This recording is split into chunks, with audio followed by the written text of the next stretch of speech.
한국에서 무슨 기술이 나온다고? 디트로이트에서 20년간 일한 영국 엔지니어가 한국 기술을 완전히 무시했습니다. 조립만 하는 나라에서 혁신이 나올 리 없다며 비웃었죠. 그런데 2025년 8월 충격적인 일이 벌어졌습니다.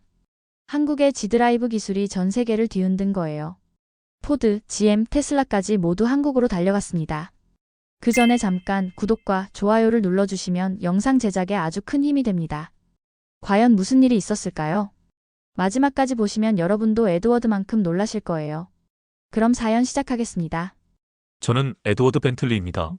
디트로이트에서 20년간 자동차 설계를 해온 영국 출신 엔지니어죠. 그런데 솔직히 말하면 저는 완전한 꼴통이었어요. 2023년 어느 날 회사 컨퍼런스룸에서 있었던 일입니다. 한국에서 온 협력사 팀이 새로운 전기차 부품 제안서를 들고 왔더군요. 저는 그들의 프레젠테이션이 시작되기도 전에 이미 마음속으로 결론을 내렸어요. 또 시작이네. 프레젠테이션이 끝나자 저는 거만하게 물었습니다. 이게 정말 당신들이 직접 설계한 건가요? 아니면 어디서 가져온 건가요? 한국 엔지니어의 얼굴이 굳어지는 게 보였어요. 하지만 저는 신경 쓰지 않았죠. 점심시간에 동료 마이클이 물었어요. 에드워드, 왜 그렇게 한국 팀에게 심하게 굴어? 저는 웃으며 답했습니다. 마이클, 현실을 봐. 한국은 조립만 하는 나라야. 진짜 기술은 우리가 만드는 거고. 그해 가을 유럽 자동차 포럼에서 저는 연단에 올랐어요. 제목은 글로벌 자동차 기술의 현주소였죠. 저는 자신 있게 말했습니다. 한국 자동차는 스펙은 화려하지만 진짜 혁신은 없습니다. 그들은 우리가 만든 기술을 조립할 뿐이에요. 박수가 터져 나왔어요. 독일에서 온 BMW 엔지니어가 고개를 끄덕였고 이탈리아 페라리 디자이너는 정확한 분석이라고 속삭였죠. 저는 우쭐했습니다. 회사로 돌아와서는 더 심했어요. 한국 현대자동차에서 보낸 기술 자료를 검토하면서 저는 부하 직원들에게 말했죠. 이런 게 기술이라고? 우리 할아버지 시대 기술이잖아. 포장만 번지르르하게 해놨네. 어느 날 저녁 집에서 아내 사라가 물었어요. 여보, 당신 요즘 너무 독해진 것 같지 않아? 저는 맥주를 홀짝이며 답했습니다. 독한 게 아니라 현실적인 거야. 기술에는 순서가 있어. 유럽이 만들고 미국이 발전시키고 아시아는 따라하는 거지. 2024년 봄 회사 임원회의에서 CEO가 발표했어요. 한국 현대자동차가 뭔가 큰 걸 준비하고 있다는 소문이 있습니다. 저는 코웃음을 쳤죠. 또 뭔 쇼를 하려는 건지. 그때까지 저는 정말 확신했어요. 한국에서는 절대 세계를 놀라게 할 기술이 나올 수 없다고 말이죠. 제가 20년간 쌓은 경험이 그렇게 말하고 있었거든요. 하지만 곧 제가 얼마나 어리석었는지 깨닫게 될 줄은 몰랐어요. 그리고 그 깨달음이 얼마나 충격적일지도 전혀 예상하지 못했죠. 2025년 7월 15일 월요일 아침이었어요. 저는 평소처럼 커피를 마시며 업계 뉴스를 훑어보고 있었습니다.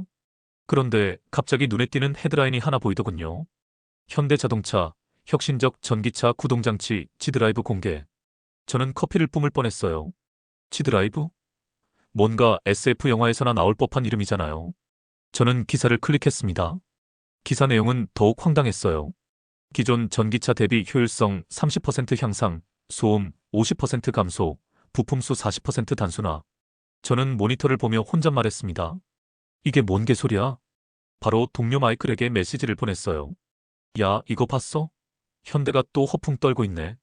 마이클의 답장이 왔습니다. 하하, 마케팅 부서가 과로한 모양이네. 점심시간에 팀원들과 모여서 이야기했어요.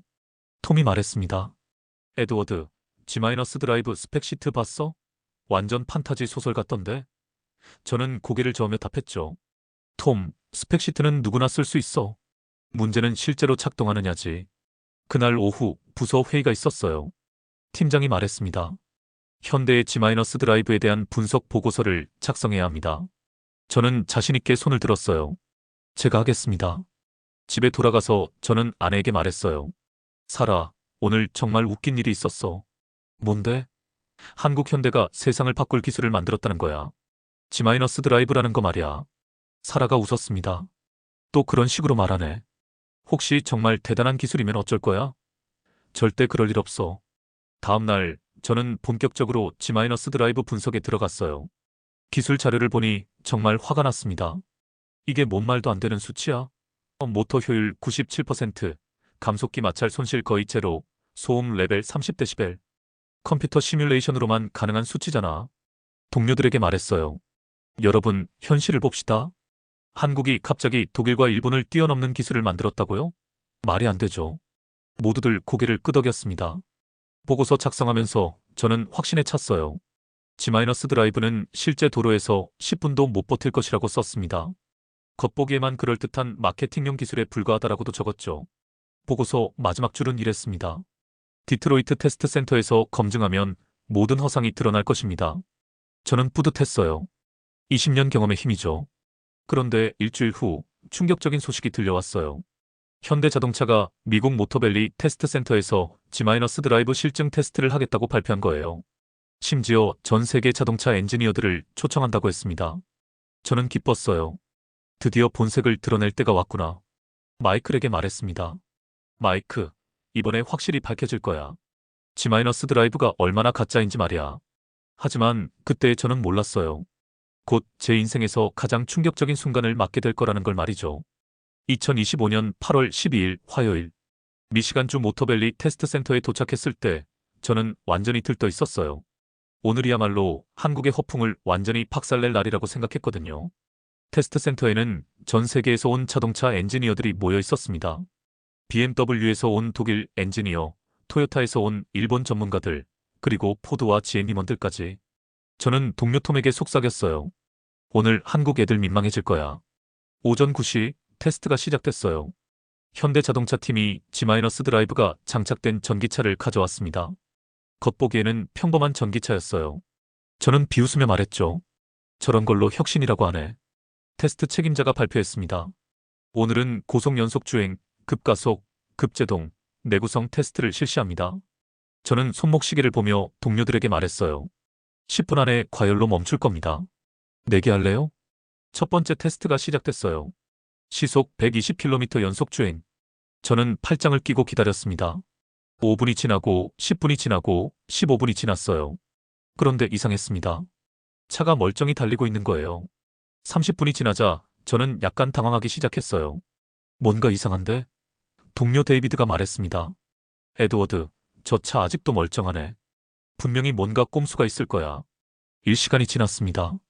다른 테스트 차량들은 하나둘씩 과열로 피트에 들어가고 있었어요. 독일 포르쉐 테스트카도, 미국 테슬라도 마찬가지였습니다. 그런데 한국 G- 드라이브 차량만 여전히 달리고 있었어요. 저는 실시간 데이터를 확인했습니다. 모터 온도, 배터리 온도, 시스템 효율. 모든 수치가 정상 범위 안에 있었어요. 이게 말이 돼? 제 손이 떨리기 시작했습니다. 그때 한국팀에서 한 사람이 다가왔어요.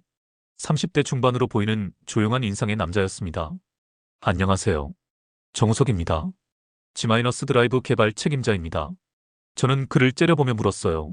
정말 당신들이 만든 기술인가요? 어디서 가져온 거 아니에요?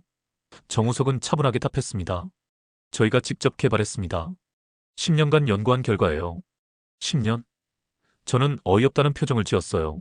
10년으로 독일과 일본을 넘어선다고요? 정우석이 말했습니다. 기술에는 국경이 없다고 생각합니다.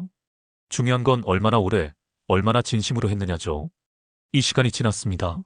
G- 드라이브 차량은 여전히 완벽하게 작동하고 있었어요. 주변 엔지니어들이 웅성거리기 시작했습니다. 저게 정말 가능한 일인가? 한국 기술이 저 정도였나? 저는 점점 초조해졌어요. 3시간, 4시간. 차는 멈출 기미조차 보이지 않았습니다. 오히려 다른 모든 테스트 차량들이 탈락하고 G- 드라이브만 홀로 트랙을 달리고 있었어요. 마침내 테스트가 끝났습니다. 5시간 연속 고속주행. G- 드라이브는 끝까지 버텼어요. 아니, 버틴 게 아니라 여유롭게 완주한 거였습니다. 데이터 분석 결과가 나왔어요. 효율성 94%, 소음 레벨 28데시벨, 시스템 온도 정상 범위 유지. 모든 수치가 발표 스펙과 정확히 일치했습니다. 저는 멍하니 서 있었어요. 지금까지 제가 믿어왔던 모든 것들이 흔들리는 느낌이었습니다. 정우석이 다시 다가와서 말했어요. 질문이 있으시면 언제든지 하세요. 기술은 나누면 더 발전한다고 믿거든요. 그 순간 저는 깨달았습니다. 제가 얼마나 큰 착각 속에 살고 있었는지를 말이에요.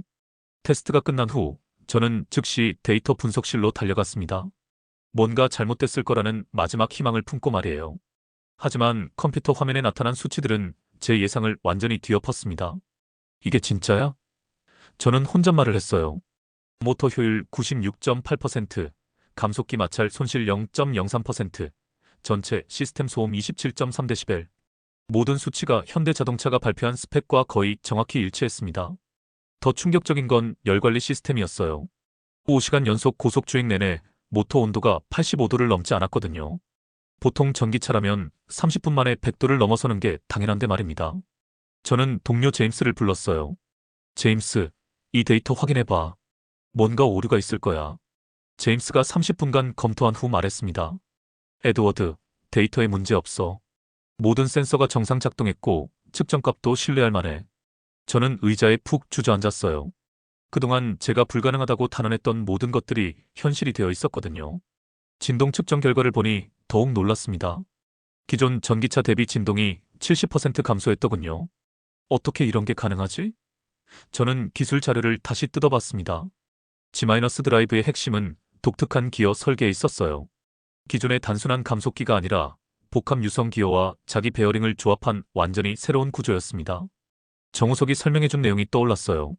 기어 하나하나의 미세한 각도까지 컴퓨터 시뮬레이션으로 최적화했습니다. 마찰을 최소화하면서도 내구성을 극대화하는 게 목표였거든요. 저는 그때서야 깨달았습니다. 이게 단순한 조립 기술이 아니라는 걸 말이에요. 소재 과학, 유체역학, 전자제어, 정밀 가공 기술이 모두 융합된 결과물이었습니다. 다음 날 저는 정우석을 다시 만났어요. 정말 궁금한 게 있습니다. 어떻게 이런 혁신이 가능했나요? 정우석은 겸손하게 답했습니다. 특별한 건 없어요. 다만 실패를 두려워하지 않았을 뿐입니다. 실패를 두려워하지 않았다고요? 네, 지난 10년간 수천 번의 시뮬레이션을 돌렸고 수백 개의 프로토타입을 만들었습니다. 그중 99%는 실패작이었어요. 하지만 그 실패들이 지금의 G- 드라이브를 만들어낸 거죠. 저는 소름이 돋았어요. 제가 그동안 한국은 혁신이 없다고 비웃고 있을 때 이 사람은 묵묵히 수천 번의 실패를 견뎌내며 혁신을 만들어내고 있었던 거예요. 정우석이 계속 말했습니다. 사실 가장 어려웠던 건 기술적 문제가 아니었어요. 주변의 시선이었죠. 한국이 뭘 할 수 있겠어라는 선입견들 말입니다. 그 말을 들은 순간 저는 부끄러움에 얼굴이 빨개졌어요. 바로 제가 그런 선입견의 대표자였거든요. 하지만 그런 시선들이 오히려 동기부여가 됐어요. 정우석의 눈에 확신이 서렸습니다. 증명하고 싶었거든요. 좋은 기술에는 국적이 없다는 걸 말입니다. 저는 그날 밤 호텔에서 잠을 이루지 못했어요. 제 머릿속에서는 한 가지 생각만 맴돌고 있었습니다. 내가 완전히 틀렸구나. 다음 날 아침 저는 정우석에게 더 자세한 이야기를 듣고 싶다고 요청했습니다. 그는 흔쾌히 응해줬어요. 우리는 테스트 센터 근처 조용한 카페에서 만났습니다. 정우석 씨, 솔직히 저는 지금까지 성능 수치만 봤어요. 효율, 출력, 내구성 같은 것들 말입니다. 저는 커피를 한 모금 마시며 말했죠. 그런데 G- 드라이브는 뭔가 다른 것 같아요. 정우석이 웃으며 답했어요. 맞습니다. 저희는 처음부터 다르게 접근했거든요. 단순히 좋은 부품을 만드는 게 목표가 아니었어요. 그럼 뭐가 목표였나요? 사용자의 전체 경험이었습니다. 정우석의 눈이 반짝였어요. 자동차를 사는 사람, 운전하는 사람, 정비하는 사람 모두를 생각했죠. G- 드라이브는 조립할 때도 쉽고 고장날 확률도 낮고 수리할 때도 간단합니다. 저는 깜짝 놀랐어요. 지금까지 저는 부품의 성능만 생각했지 전체적인 사용자 경험은 고려해 본 적이 없었거든요. 정우석이 계속 설명했습니다. 예를 들어 기존 전기차 모터는 부품이 300개가 넘어요. 하지만 G드라이브는 180개로 줄였습니다. 고장날 부분이 적어지니까 신뢰성이 높아지죠. 180개로요? 어떻게 그게 가능했나요? 통합 설계 철학 때문이에요. 정우석이 손으로 그림을 그려가며 설명했어요. 하나의 부품이 여러 기능을 하도록 만들었거든요. 냉각과 구동을 동시에 하는 부품도 있고요. 저는 점점 흥미로워졌습니다. 그런 아이디어는 어떻게 나온 건가요? 팀워크의 결과였어요. 정우석의 표정이 따뜻해졌습니다. 저 혼자 한 게 아니거든요. 소재 전문가, 생산 기술자, 품질 관리팀이 모두 함께 고민했어요. 각자의 관점에서 나온 아이디어들이 합쳐진 거죠. 그 말을 듣고 저는 또 한 번 충격을 받았어요. 제가 일하는 방식과 완전히 달랐거든요. 저는 늘 혼자 설계하고 다른 부서에는 결과만 전달했었습니다. 팀 전체가 하나의 목표를 향해 움직였다는 거네요. 맞습니다. 저희 모토가 있어요. 기술은 사람을 위한 것이라는 거예요. 정우석이 진지하게 말했습니다. 아무리 뛰어난 기술이라도 사람들의 삶을 편하게 만들지 못한다면 의미가 없다고 생각해요. 저는 가슴 깊은 곳에서 뭔가 뜨거워지는 걸 느꼈어요. 제가 지금까지 놓치고 있던 건 바로 이런 철학이었구나 싶었거든요. 정우석 씨, 마지막으로 하나만 더 물어볼게요. 앞으로의 계획은 뭔가요? 정우석이 환하게 웃었어요. G- 드라이브는 시작일 뿐이에요. 더 많은 사람들이 편리하고 안전한 차를 탈 수 있도록 계속 발전시켜 나갈 겁니다. 카페를 나오며 저는 깨달았습니다. 제가 지금까지 수치와 스펙에만 매달려 있을 때 이들은 진짜 가치를 만들어내고 있었다는 걸 말이에요. 미국에서 돌아온 후 저는 한 가지 의문이 계속 머릿속을 맴돌았어요. 정우석이라는 사람은 도대체 누구일까? 정말로 10년간 혼자서 이런 기술을 개발해낸 걸까? 호기심을 참지 못하고 저는 현대자동차 본사에 자료 요청을 했습니다. 공식적으로는 G- 드라이브 기술 분석을 위한 자료라고 했지만 사실은 정우석에 대해 더 알고 싶었거든요. 일주일 후 두툼한 봉투가 도착했어요.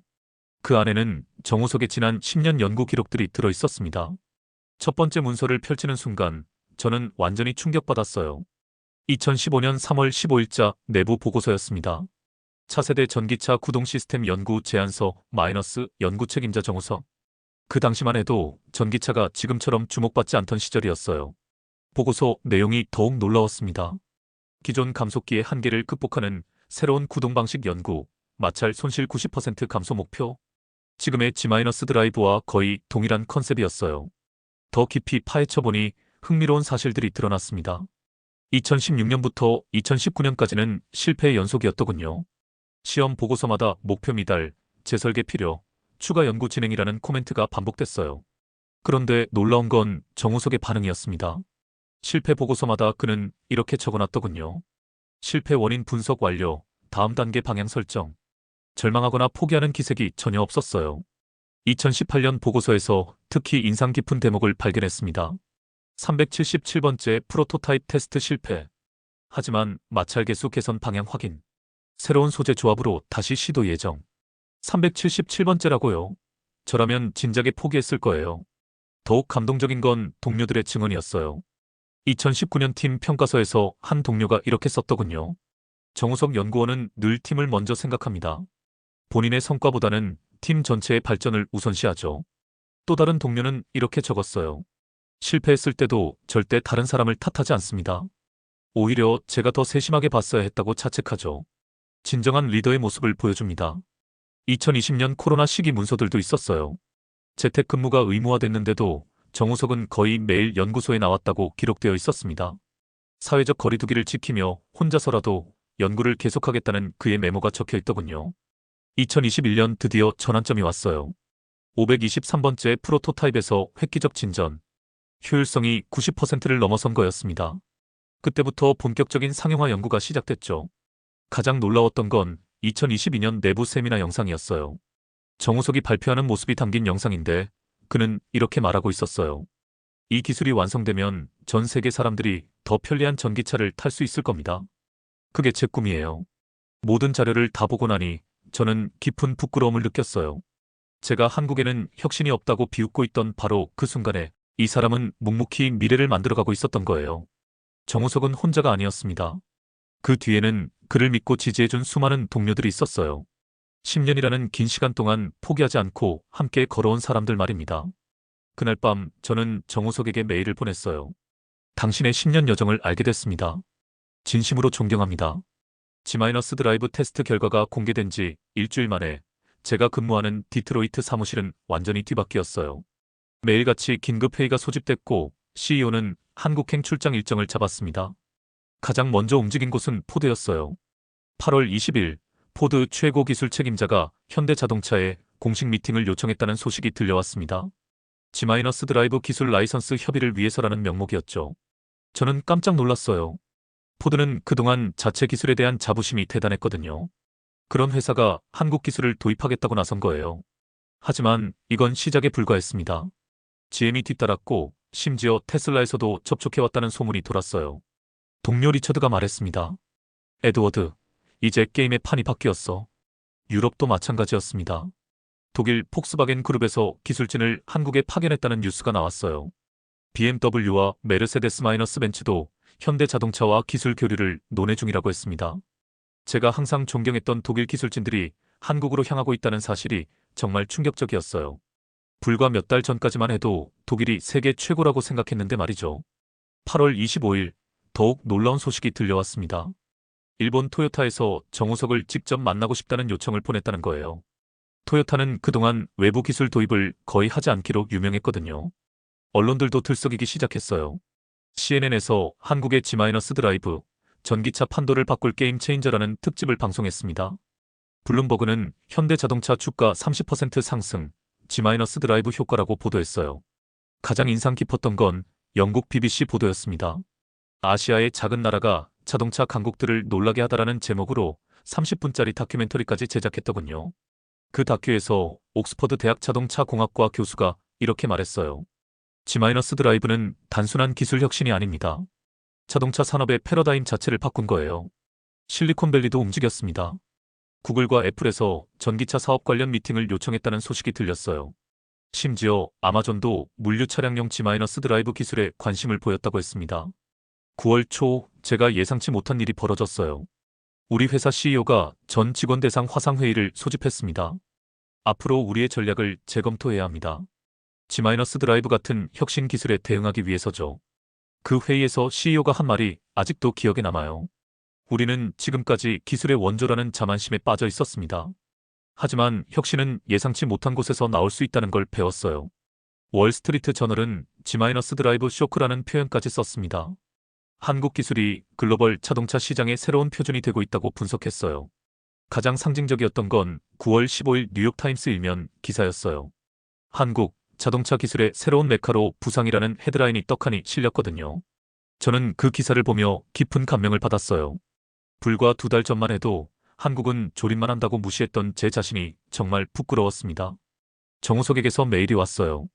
전 세계의 관심이 부담스럽긴 하지만 더 좋은 기술로 보답하겠습니다라고 적혀 있었어요. 마지막 문장이 특히 감동적이었습니다. 기술에는 국경이 없다고 믿습니다. 그 순간 저는 확신했어요. 세상이 정말 바뀌고 있다는 걸 말이에요. 한 달 후 저는 다시 한국을 찾았습니다. 이번에는 회사 출장이 아니라 개인적인 여행이었어요. 정우석을 다시 만나고 싶었거든요. 서울 강남의 한 조용한 레스토랑에서 우리는 마주 앉았습니다. 저는 진심으로 말했어요. 정우석 씨, 먼저 사과드리고 싶어요. 제가 그동안 얼마나 편견에 사로잡혀 있었는지 깨달았습니다. 정우석은 손을 저으며 말했어요. 그럴 필요 없어요. 오히려 저희에게 좋은 자극이 됐거든요. 증명할 기회를 주셔서 감사해요. 저는 궁금했어요. 정말 궁금한 게 있어요. 어떻게 이런 인재들이 나올 수 있었을까요? G-드라이브 팀 전체가 정말 인상적이었거든요. 한국의 교육 문화 때문인 것 같아요. 정우석이 생각에 잠긴 표정으로 말했습니다. 어릴 때부터 끈기와 협력을 중시하거든요. 혼자 잘하는 것보다 함께 성취하는 걸 더 가치 있게 여기죠. 그런 문화가 기술 개발에도 영향을 미쳤다는 거네요. 맞아요. 저희 팀을 보세요. 기계공학, 전자공학, 소재공학, 생산기술 전문가들이 모두 협력했어요. 각자의 전문성을 인정하면서도 공통 목표를 향해 나아갔죠. 저는 감탄했어요. 서구에서는 개인의 성과를 중시하는데 정반대군요. 정우석의 눈이 반짝였어요. 개인도 중요하지만 진정한 혁신은 집단 지성에서 나온다고 믿어요. G-드라이브도 수백 명의 아이디어가 모인 결과거든요. 식사가 끝날 무렵 저는 마지막 질문을 던졌어요. 앞으로 한국 기술은 어떻게 될 것 같아요? 정우석이 확신에 찬 목소리로 답했습니다. 더 많은 혁신이 나올 거예요. 한국에는 정우석 같은 사람들이 수없이 많거든요.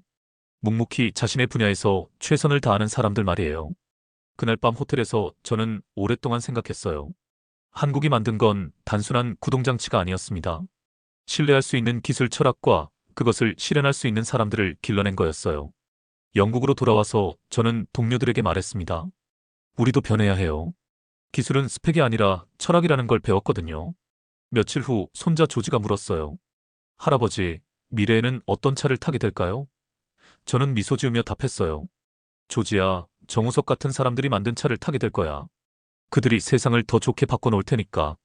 G-드라이브는 단순한 기술 혁신이 아니었습니다. 한국이라는 나라가 어떤 가치를 추구하는지 보여준 상징이었어요. 그리고 그 가치는 이제 전 세계로 퍼져나가고 있습니다. 제 손자는 언젠가 이렇게 기억하게 될 거예요. 한국의 조용한 엔지니어가 세상을 바꿨다고 말이죠. 에드워드가 마지막에 손자에게 한 말을 기억하시나요? 정우석 같은 사람들이 세상을 바꿔놓을 테니까. 20년간 편견에 사로잡혀 있던 한 사람이 진실을 마주하고 완전히 달라진 이야기였습니다. G- 드라이브는 단순한 기술이 아니라 한국인들의 끈기와 철학이 만들어낸 기적이었어요. 10년간 수천 번의 실패를 견뎌내며 묵묵히 혁신을 만들어낸 정우석처럼 여러분 주변에도 이런 숨은 영웅들이 있을 거예요.